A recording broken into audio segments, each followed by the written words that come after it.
Hello, Hyperloop. A full-scale Hyperloop pod model was unveiled on Thursday, giving a glimpse into the future of Dubai transport. Virgin Hyperloop One and Dubai's Road Transport Authority developed a prototype commuter pod for the Hyperloop system, which can travel up to 1,200 kilometers per hour. Pods are divided into two classes: Gold, which can seat 5 passengers, and Silver, which seats 14. Travel time from Dubai to Abu Dhabi is currently an hour and a half by car, but will take only 12 minutes via Hyperloop. Initial tests estimate the pod can transport 10,000 people to and from Dubai every hour. To avoid motion sickness from the high speeds, the pods have no windows, but do offer entertainment and information systems in the armrests. Though the project is still under testing, the high-speed transportation system could launch as early as 2020. What's going down in Dubai? Dubai to introduce flying drone taxis this summer. Need to go to work, but don't feel like waiting in rush hour?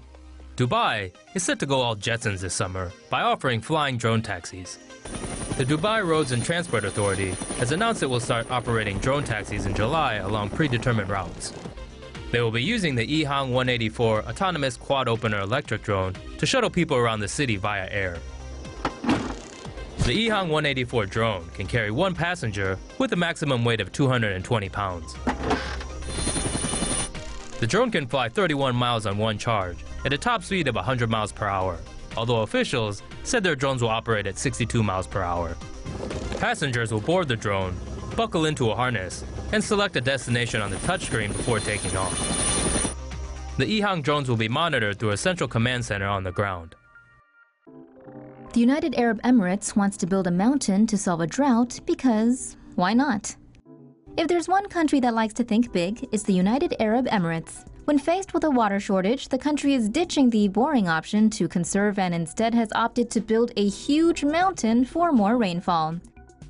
Compared to the international average of 170 to 300 liters, an average United Arab Emirates resident uses 550 liters of water daily. This is especially problematic as water in the region is in very short supply due to the arid climate and naturally low rates of precipitation. The government has already turned to artificial methods. $558,000 were spent on cloud seeding in 2015. Now $400,000 is going towards funding a development plan for man-made mountains. Mountains force air to rise up into the atmosphere. There, air cools and become clouds that can then be seeded for rain. The cloud seeding can have undesirable outcomes such as too much rainfall or none at all. Due to the rain shadow effect, an artificial mountain can inhibit rainfall on one side, causing that area to become more parched. Experts from the University Corporation for Atmospheric Research in the U.S. are in the early stages of the project. A modeling study is being carried out to determine the location, height, and width of the mountain. Dubai greenlights world's largest solar power plant. The world's largest concentrated solar power plant is about to get even more juice. The Dubai government has given the green light to a 700-megawatt addition to the Mohammed bin Rashid Al Maktoum Solar Park. It currently has 2.3 million photovoltaic solar panels with a 200-megawatt capacity. Capacity is expected to grow to 5,000 megawatts by 2030. Developers say the park will eventually cover 214 square kilometers, with a 260-meter solar tower taking center stage. The solar plant produces power by using lenses and reflectors to concentrate sunlight in order to heat fluids, which then in turn produce steam to drive a turbine. The advantage of this type of solar system is that it's more flexible because energy can be stored as heat and used as needed. A drawback is that they are more expensive than photovoltaic solar plants. The only way to fly.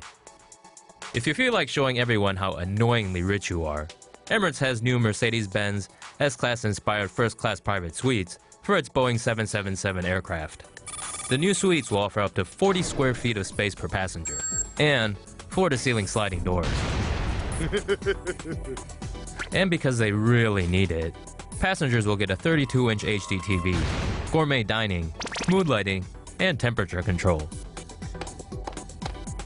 The leather seats can recline all the way, be placed in a zero-gravity position, or adjusted into plenty of other custom positions for optimal comfort.